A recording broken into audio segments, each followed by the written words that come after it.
چاولێرێ بوو کە ئەو ڕۆژێکە پیرۆزکردنا بەرهەمێن ئەمریکی بە دناو دەژی سیستەما بەرەڤانیە دژی موشکên بالستی کۆ لە پارکا کۆشکا سپی هاتبوون پێشانکردن لێ تشت زوو هاتن گوهرتن. ئەگەر تو نەفرەت وڵاتێ مەدەکی ولڤر نەک هەیفخۆشی تو دکاری بچی؟ سەرۆک بەرسەڤا پرسێکێ دەدا لە دوور عێریشên wî yên تویتەرê li dijî 4 jinên demokratên endamên Kongres دناو دەژی ئێلهان عومەر مسلمانە ئەمریکیە ji dayîkbûya Somalê. دەما ez dibêjim çawa ew li ser welatê me diaxivin û zimanê dijî cihîyan bikartînin, dema ez kîna wan dijî İsraîlê û hezkirina wan ji dijminên wekû Elqaîde ra dibihîsim, wî demê hûn dizanîn çi ye? Ez ji we re bêjim ez bawer nakim ev e bû demokratan baş bit. Ji bilî Omer endamên demokratên Kongresê Alexandria Ocasio-Cortez, Rashida Tlaib û Ayanna Pressley rastî êrişên Trump bûn. Wan axaftinên serok wek nijadperest anîn ziman û şermezar kirin.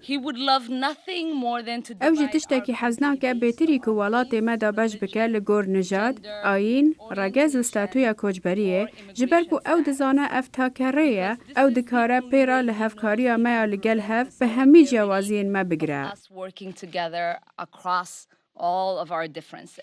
Axaftinên Trump hatin dê demekê da rêveberiya wî hin guhertin ra gihandin ku bendên bêhtir datîne pêşbiyaniyên ku li ser sînorê başûrê welêt daxwaza penaberiyê li Amerîka dikin.